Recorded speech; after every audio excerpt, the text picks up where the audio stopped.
This morning we're going to continue in this series that we've been in, and this is a series in which we've been looking very closely at the life of Jesus.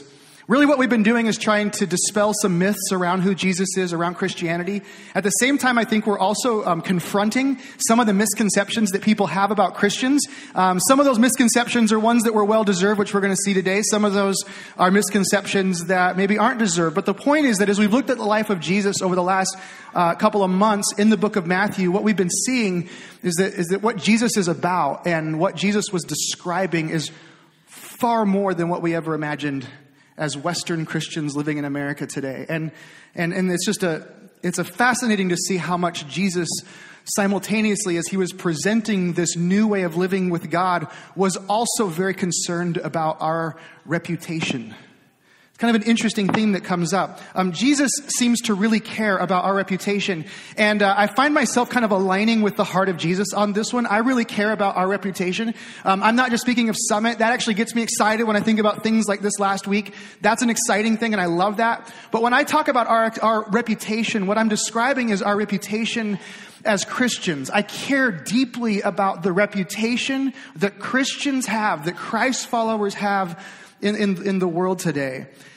And I care because so many times when I'm talking to people who are outside the walls of the church, or people who are disenfranchised with Christianity, or people who don't believe in Jesus, so many times what I discover is that the reason for their disenfranchised attitude, the reason for this distance from Christianity or this resistance, the reason is taken back to a person over and over again. You listen to people's story, and time again, there's somebody connected to something somewhere where something happened, and it's the people of Jesus, not Jesus, that individuals struggle with. And I think it's really important that we get honest about that we own that even ourselves and say, we can give Jesus a bad reputation. When I hear the things that get said by people that represent Christian groups or Christian organizations, I cringe because of what it says about our reputation. When I go online on social media and I see people post things on Facebook and make comments and spread videos, and those comments are filled with hatred and judgment and criticism and anger and bitterness, it makes me sick to my stomach, because every single person who's not a Christian sees that and says, yep, exactly, that's what I thought they were. I care about our reputation. I care about what we're known for. When you can't distinguish a Christian or a Christ follower from everybody else in a political climate like the one we're in, there's something wrong, right? There's something wrong if we can't distinguish between the Christians and everybody else. If the hate speech and the dialogue all sounds the same, then something's broken. And here's what's interesting about this reputation thing. That's why there's a reputation problem, because even people who are far from Jesus, they know this. They know that if the words of Jesus are true, then his followers probably should look different. Which is why we have a reputation issue. Because they know, listen, if the stuff that Jesus says is true, if that's really genuine, then our lives should look different. And here's something that I want you to understand, kind of where we're going to start today, and you'll see where this leads. But the message of Jesus is validated by the reputation of his people. Are you with me on this? The message of Jesus, the truth of his words, is validated by the reputation that we have. The message of Jesus is validated by the peace that we bring. It's validated by the joy that we exhibit. It's confirmed by the love that we share with others. It's the kind of people that we become, the change and the transformation that takes place in our lives over our lifetime. All of those things validate the message of Jesus. I know there's one part you go, well, wait a second. Wait a second. Don't put that on me, right? You're telling me that my reputation is Jesus' reputation? That seems like kind of a heavy load, right? In fact, that actually seems contradictory, because that does seem heavy, right? Our collective reputation validates Jesus. That seems like a heavy thing to put on us. And when Jesus said, my burden is light, not heavy, it would seem like that contradicts this, right? Doesn't it seem to? And it could be construed in a way that says, well, our reputation is more about things that maybe Jesus doesn't care about than what he does care about. Our first assumption is that we need to clean up our act, that what we're saying is, well, we need to not make any missteps, that if we stumble, if we say something inappropriate, if we tell an off-colored joke, if we didn't show up on time to work, somehow these behavioral things, we give Jesus a bad reputation. Like, you better be on your best behavior or else, that kind of thing. We can draw that sort of conclusion. But here's what's interesting. When Jesus addresses the reputation of his followers, it's not in the way that you think it would be. He talks about something that's really unexpected. And let me just say this. At the end of this, I think you'll see that this burden that he's giving us is actually really light. And so if you have your Bible, I want you to turn to Matthew chapter 7. If you have a device or physical, real paper Bible, whatever it is. Matthew chapter 7 is where we're continuing in the Sermon on the Mount.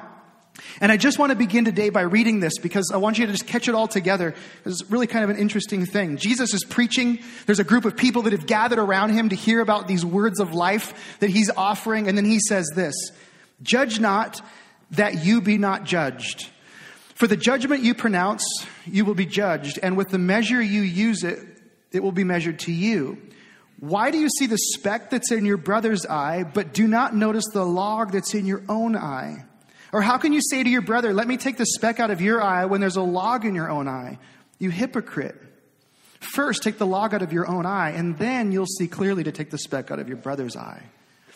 Do not give dogs what is holy, and do not throw your pearls before pigs, lest they trample them underfoot and turn to attack you." So here's what we have here. Jesus is talking. He cares about our reputation, and he gives us this short paragraph about judging. And then he talks about specks and planks. And then he talks about dogs and pigs and pearls. And I hope you're asking the same question that I ask when I read this. And that is, what does this have to do with anything, right? Like, is this connected? Are these just like random? Is like Jesus just like freeform preaching here? Like, it's just like, like what's the extreme of consciousness? He's just talking about stuff. I mean, or is this connected? Well, let me just start at the top. We'll start walking through this. Verse 1, he says, "Judge not that you be not judged." Which, by the way, in America these days, that's one of the most quoted Bible verses ever, right? It's kind of funny. Like, when do we quote this though? I call this the escape clause verse, right? Because the only time this ever gets quoted is when you've messed something up, right? And like people are coming at you and you're like, "Hey, judge not, lest you be judged," right?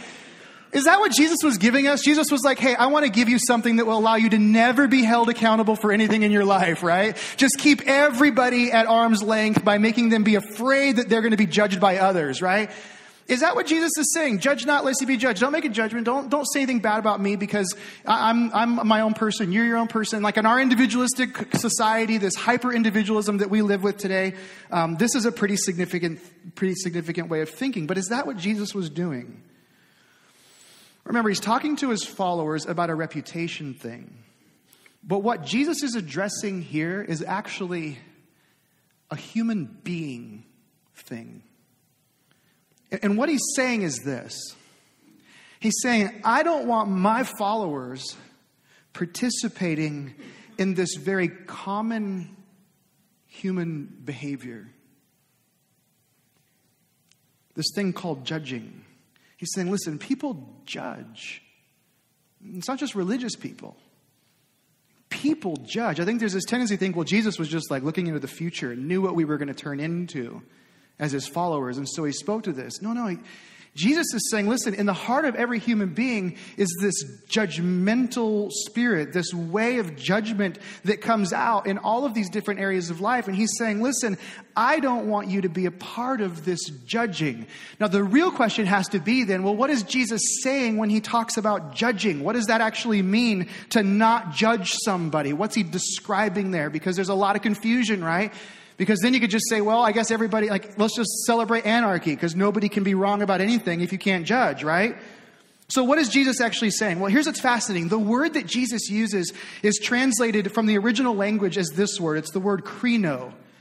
Say that one with me real quick. It's krino. There you go. Krino is the Greek word. Here's what's interesting about the word krino. In just the New Testament alone, that word is used in 3 very distinct ways. And so I just want to show you the 3 ways that it's used, and then we can guess at which one Jesus is attempting to use it.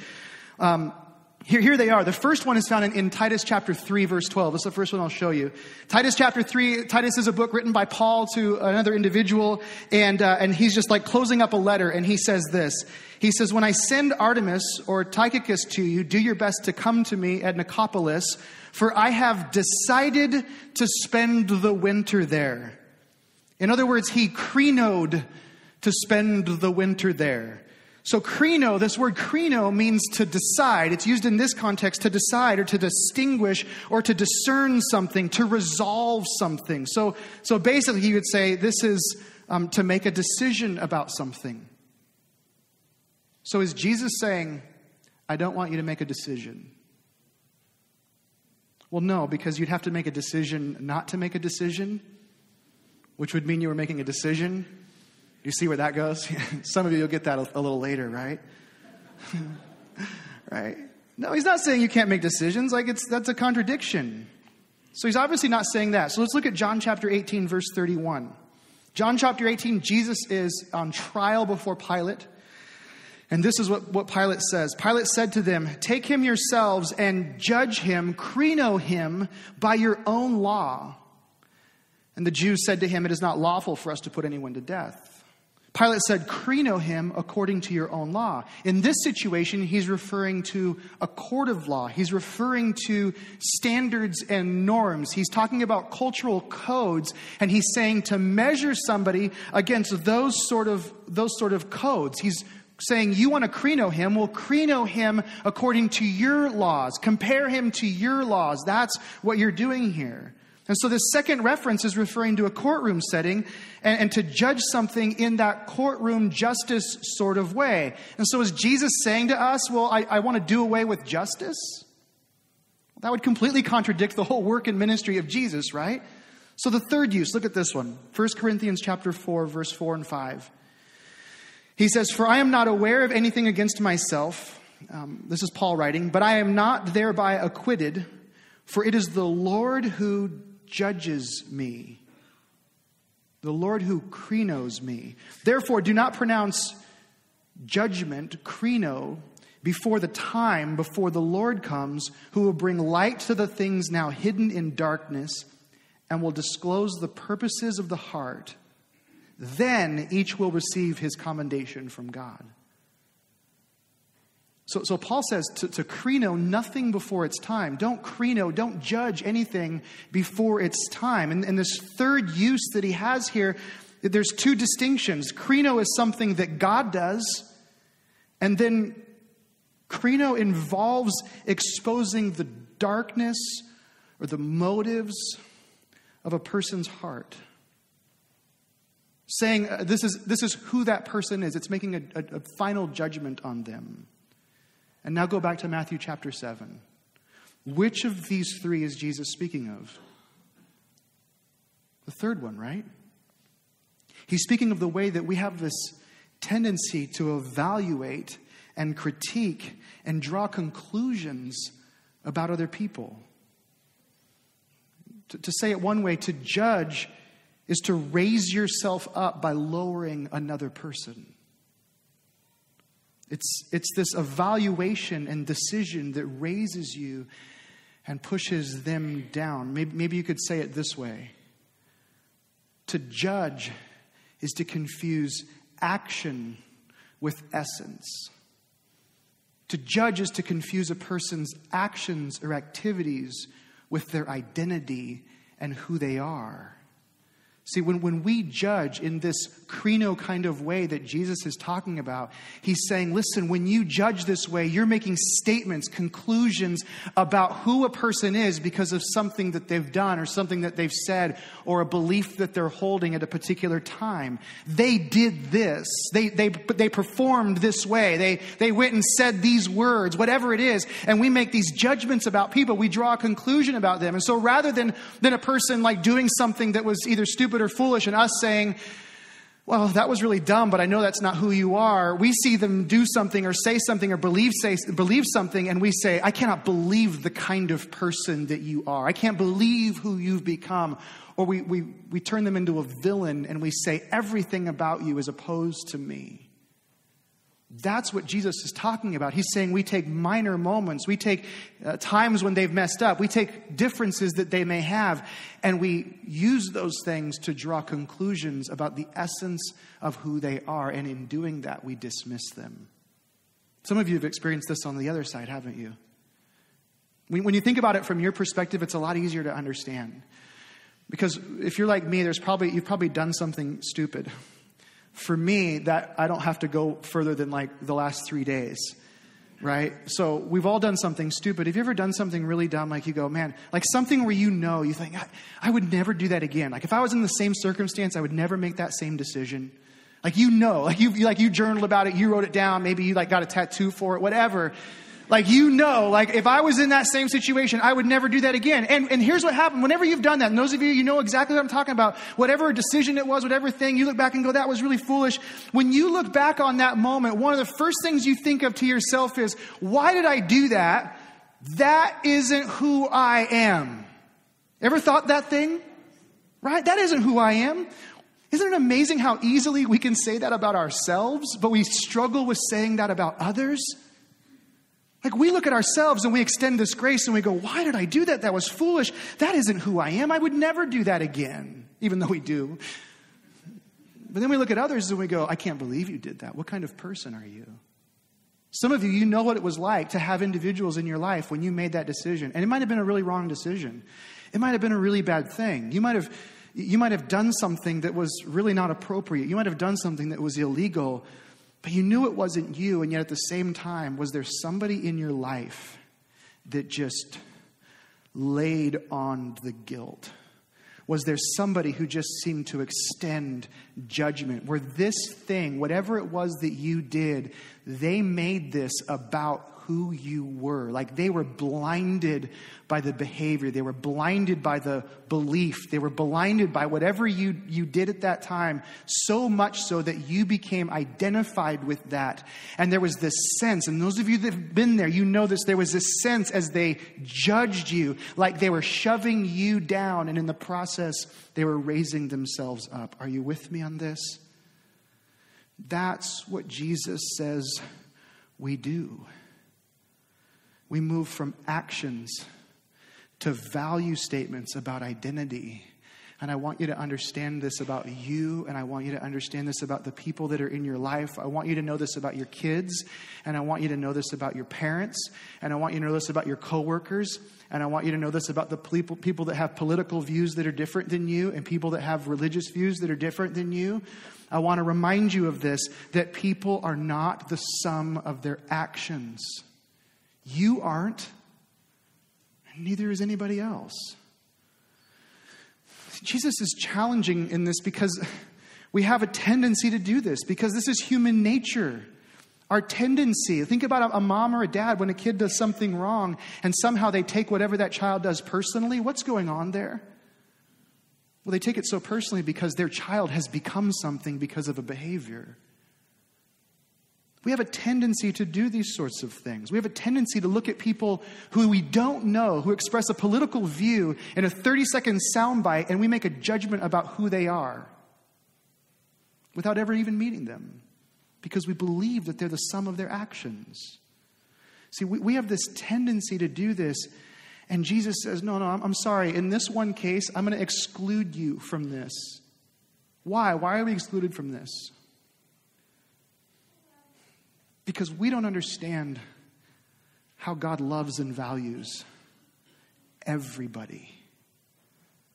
The radical, lavishing, unconditional love of God barely makes sense to us, right? I mean, isn't it difficult to fully grasp and fully understand the grace of God and how it applies to you? Then when we go to try to extend that to others and we just try to see things as God sees, it is so incredibly clouded and difficult and muddy and murky. And Jesus has no expectation that we would see people who are different than us the way that God sees them. We can't. We can't even understand his love for people who are radically different than us. But secondly, he does it because we don't understand their story. How many times have you Had one of those moments where there's something that takes place and you hear about it and you're like, oh man, what's going on? And then you start to hear a person's story, like something unravels, maybe they get in trouble, but then you start listening and there was this story about the house that they grew up in. And then something that took place in their high school years, and then there was something that happened when they were in college, and then there was a job situation, and there was someone that did this to them and did that. And like you look, and all of a sudden, whatever it is you saw in the moment, you go, oh, it makes sense. You know what I'm talking about? Everybody has a story.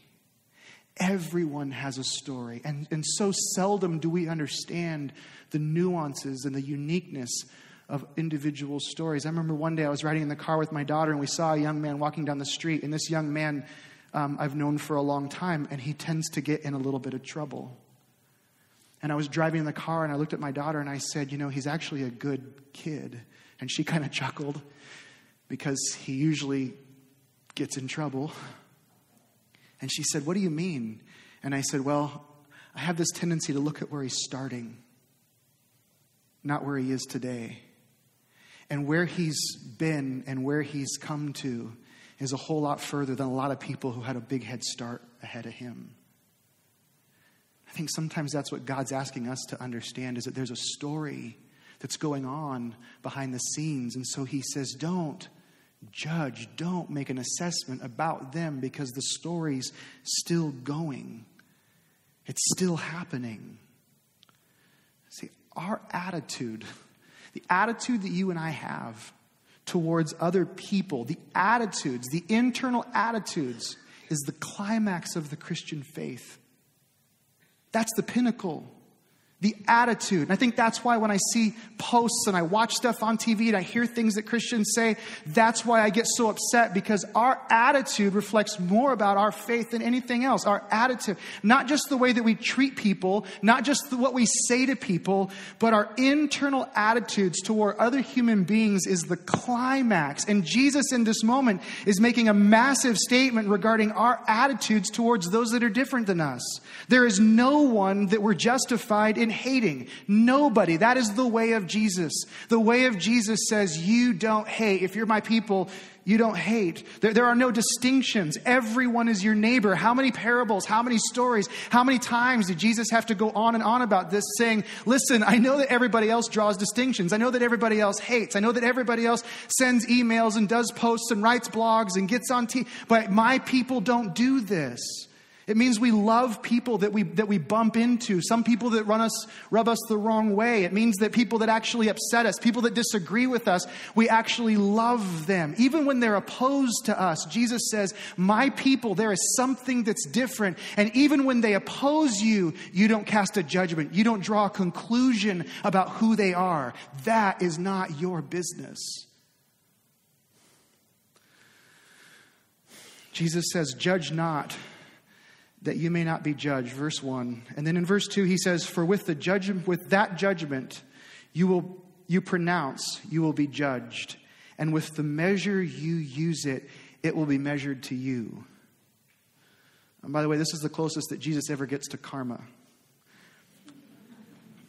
Because what he's saying is that, listen, if you're that kind of person, if this is the world that you live in, if you create a world that is rigid and judgmental and finger pointing and you're drawing conclusions, he says you will build this around your life. You'll do this as an individual, but he's also saying to a group of people, if this is the way my people live, you will build this around your life. And eventually, as my people and as individuals, you will start to run into the walls and you will be miserable. You'll start to hear people say, well, you Christians are so judgmental. And then you'll say, wait a second, isn't that judgmental, calling me judgmental? And the cycle begins. Because if that's the world you choose to live in, that just builds and swirls. And we get to see it every day. And it doesn't taste good. It doesn't smell good. It doesn't look good, does it? This judgmental context. So Jesus says this, and then he follows this with this section about planks and specks, which in the middle of this, he shows us the cure for being judgmental. Verse 3, he says, why do you see the speck that's in your brother's eye, but do not notice the log that's in your own eye, or the plank that's in your own eye? Or how can you say to your brother, let me take the speck out of your eye when there is a log in yours? You hypocrite, first take the log out of your own eye, and then you'll see clearly to take the speck out of your brother's eye. I think when Jesus first said this, maybe people laughed. I think Jesus had a way of using humor, because this is what Jesus was basically saying. He's like saying, hey, listen, you do this. Like you walk around, I should take my glasses off, right? Like you walk around like this, and you go, hey, man, can I help you with something? Like you've got something here, you know, and you're like smacking people around, like, let me help you get this thing, right? And you're walking around and you're doing this, and you guys don't think it's as funny as they did, but this was funny to them. This was good theater. This was good humor. You know, Jesus is saying, listen, you walk around with this thing in your eye. And you realize like the ridiculousness of it is so evident. Like Jesus is trying to lighten the mood and saying, listen, don't be judgmental, because this is what it looks like when you're judgmental. You're walking around and you're picking out things in other people, and you're ignoring these things in your own life. Why would you do this? You do this thing and it gets in the way of your relationships. It gets in the way of your life. It messes things up. And what Jesus is doing here is he's bringing this whole thing back to us. He's bringing it back to the gospel. The reason that we get judgmental, the reason that we cast judgment, is that we just keep forgetting what he's done for us and what he's doing in our lives. He comes back to the gospel because in the gospel we understand our brokenness. He comes back and says, remember this? Remember? Like quit looking at other people, and would you just remember who you are? Remember the brokenness that you have in your own life? I'm broken. And I'm accepted and I'm loved. And that changes me more than anything else. Jesus says, if you understand that, if you go back to looking at you and remembering and thinking and watching, there's going to be change in you. And you'll start to believe that if God can do those things in you, he could probably do that in the lives of other individuals. I want to be clear here, though. He is not saying that we shouldn't care. And he's not telling us not to get involved, but he's saying that there's a relationship. You can actually become the kind of person who does help. But it comes when you do the hard work of removing the plank from your own eye. When you actually stop and say, what kind of person am I? It begins when you start to search your own heart and your own life. And you start to notice those things. When you start to remove those things, Jesus says, then, when you start to address, when you're in the process of addressing your own stuff, then if there's something else in somebody else's life, that seems appropriate. Notice there's a relationship, though. I love this. There's a relationship. What Jesus is describing is a plank that's in our eye, and he's describing a speck that's in our brother's eye. And he says, remember the plank, and then after you've remembered the plank, whatever you talk to your brother about, make sure it's smaller than the plank. Are you with me on this? As you approach another individual, do you acknowledge that you are far more broken than whatever it is you're talking to them about in this moment? Are you with them in the brokenness?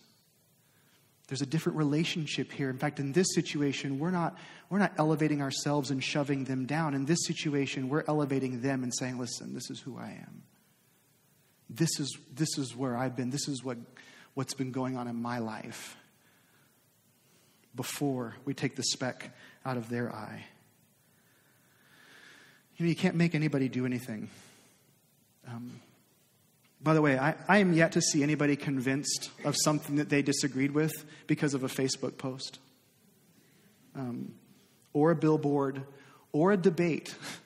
Like, I'm yet to hear somebody say, man, I was living this way and I was headed down this path, but I was badgered so much that eventually I just knew that God loved me. Like, I was just hated on and argued with and screamed at. Like, can I just say, like, an exclamation point has never made somebody, like raising your voice and yelling never makes anybody change their mind, right? At least not in the way that you want them to. If you want to help someone, start with your own brokenness, and then we'll get somewhere. That's what Jesus says. And so he talks about the plank, and then he has a second story, which I think is interesting. Jesus has just said what I think is music to our ears in our modern culture. Don't judge others, don't condemn, don't write people off. And then he turns around and he calls people pigs and dogs.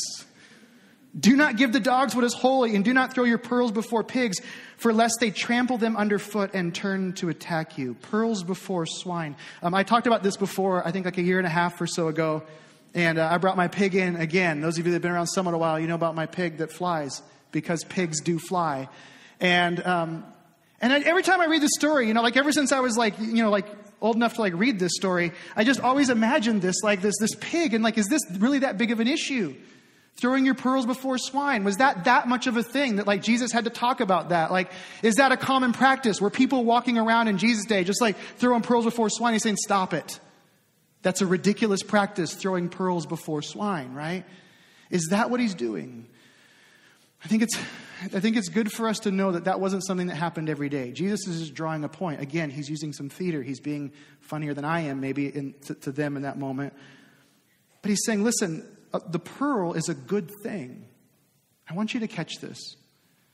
Here's why I want you to catch this. I want you to catch this because I think there's probably half of you in the room have somebody in your life that you would love to see make a change in where they're going, right? I mean, if you're someone that loves somebody, if you care for somebody, there's probably someone in your life that you want to see them take a different path. Probably half of us in the room could name somebody that we wish they would just listen to us and do what we're telling them to do, right?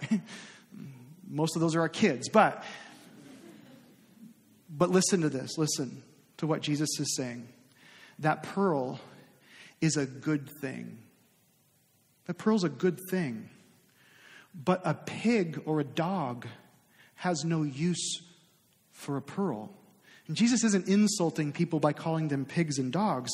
He's just drawing the distinction. You have pigs and you have pearls, and they live in two totally different worlds, don't they? And if you give a pig a pearl, what is it going to do with it? Nothing, right? It'll eat it. I don't know what a pig will do with a pearl. It's not going to make a necklace. It's not going to give it to you for Christmas. A pig has no use for a pearl. The pig's just going to say, well, what do I do with this? What do I do with this pearl that you've cast before me? It doesn't make any sense. Why wouldn't you give me what I need? See, this pearl, it might be incredible wisdom. It might be something, it might be a hope that you have for someone. It might be the love of Jesus Christ. It might be a life filled with joy and peace. Whatever that good thing is, what Jesus is saying is that good thing can become a bad thing when it's thrown in front of the wrong person. When it's thrown in front of a person who senses that you're condemning them, that you're judging them, a person who feels like you're pressing them down. He's saying, listen, you can't make a pig recognize a pearl. How many times have you seen a situation, or maybe you've been in a situation where somebody's trying to shove something down another person's throat, and you know it's good. Whatever they're shoving is good. But the more they shove, the more that person seems to just walk away and get resistant. It doesn't devalue the pearl. Just because somebody doesn't take what you're offering them doesn't mean it isn't valuable. It's still beautiful. It's still a pearl. But if you take God's place, that pearl is not going to look like a pearl to anyone. You're just going to find yourself in this relationship that Jesus describes as being devoured. It'll just get ugly. What is this about? Well, this is about us entrusting people to God. This is about us trusting God working in their lives. And what Jesus is saying is, listen, I love everybody, and I want you to do the same thing. Like, Jesus says that the most important thing in our life is to love God with everything that we have, and then do what? Love others in that same sort of way. Love God with everything. So Jesus actually intertwines those two. Loving God and loving others. It's not always easy to love the people around us. And sometimes we're going to strongly disagree with people's political views. By the way, we're going to disagree with people's religious beliefs. And we're going to disagree with people's behavior. But here's what's beautiful and liberating about what Jesus says. When you begin to discuss those things, imagine if those people start realizing, oh, you haven't made a characterization about me. You haven't judged me. Just because we disagree doesn't mean you've drawn a conclusion about who I am. Imagine how liberating and life-giving that becomes. In a culture where people oftentimes say this, right? If you disagree with someone in our culture, you're saying, well, you reject me. If you don't take this part of me, if you reject my behavior, then you don't accept any of me. You're disregarding me. What happens when now we look at people and say, but you're more than the sum of your actions. Who you are is more than just your behavior. And so I'm not rejecting you. I'm just disagreeing with you. Because I know what it's like to be wrong. So do you realize how liberating it would be if there was a group of people who gave others the same benefit of the doubt that they gave themselves? You are not the sum of your actions, and neither are they, no matter how much you disagree with them. So when you do that, when you love somebody that you disagree with, there is something special that happens. There's something amazing that takes place when you become the kind of person who draws crowds the way that Jesus did, by giving life and peace and joy rather than spewing judgment and condemnation and hatred. So maybe the best way that we show our love to God is by actually loving them no matter what they've done or how they behaved. Because isn't that the statement? To draw this into this season, is that not the statement that the birth of Christ makes? That God loves us regardless of what we've done or where we've been or how we've been opposed to him. Let's pray together.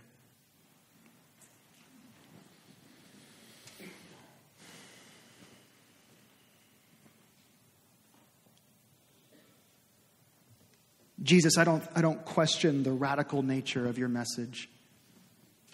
It is absolutely clear that what you call us to is distinct and it's different and it's challenging and it calls us out of patterns and behaviors and habits that we formed over years of living.